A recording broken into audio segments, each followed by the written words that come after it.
नमस्कार.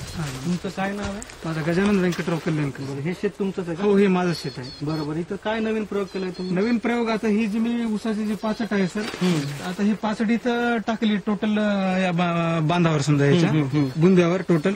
आणि हे सर्व तुमच्या SMS ची सर्व्हिस होती.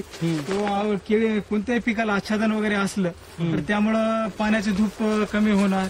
आणि याची माहिती कुठून भेटली? आपल्या SMS सेवेतून, म्हणजे मोबाईलवरती? मोबाईलवरती जे मेसेज आले होते कृषी विज्ञान केंद्र पोखरणीवरून. बरोबर.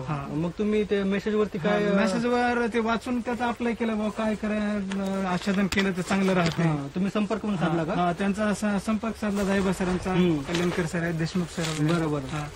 त्यांनी टोटल सांगितल्यानंतर मी तसं ते केलं सर. बरोबर.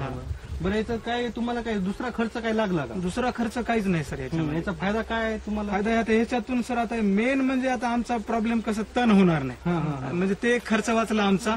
आणि दुसरं जर म्हणजे जे आता पाण्याचा आमचा जास्त अपव्ययाचं ते कमी झाला, पाणी टिकून राहतं याच्यामध्ये. आणि त्याच्यापासून उत्पन्न आता जास्तच होईल चांगलं. आता उन्हाळा सुरू होत आहे, पाणी कमी होतं, त्याच्या दृष्टीनं त्या दृष्टीने पण चांगलं आहे आता. बरं, याच्या अगोदर तुम्हाला प्लास्टिक मल्चिंगचा पण एक मेसेज आलता? हो, मेसेज आला होता, पण ती थोडं खर्चिक वाटल्यामुळं आता आम्हाला ते तुमच्याकडे असलेल्या जे पूरक आमच्याकडे साधन आहेत त्याच्यावरच आम्ही भागवण्याचं काय असं ते खर्चिक असल्यामुळे तुम्ही एक आपली इंडिजिनस टेक्नॉलॉजी यूज केली. ही आता तिथे आम्ही टोटल ऊसामध्ये ते दाबण्याचं आता चालू आहे काम, पण त्याच्यातूनच आणखी इकडे पण आता होते म्हणून असं इथे आतरून टाकलं. आणि अजून त्याला भर द्या, म्हणजे जेणेकरून ते जास्त ओलावा राहील आणि अन्नद्रव्य झाडांना टिकून राहतील.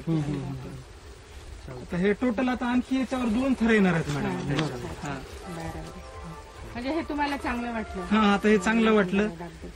आणि सगळं आता म्हणजे त्या याच्यावर मेसेजद्वारे तुम्ही हा प्रयोग करून प्रयोग करून कृषी विज्ञान केंद्र. कृषी विज्ञान केंद्र तुमच्या त्या SMS मधून खूप फायदा व्हायला मॅडम. बोला. आणि नवीन नवीन बियाणं, नवीन बियाणं, जाती सगळं, आणि बाजारपेठ एकदम जवळ यायला लागली या गोष्टीतून समजा सगळ्या गोष्टींना. काय होतं तुमचं काय? ठीक आहे, धन्यवाद. धन्यवाद सर.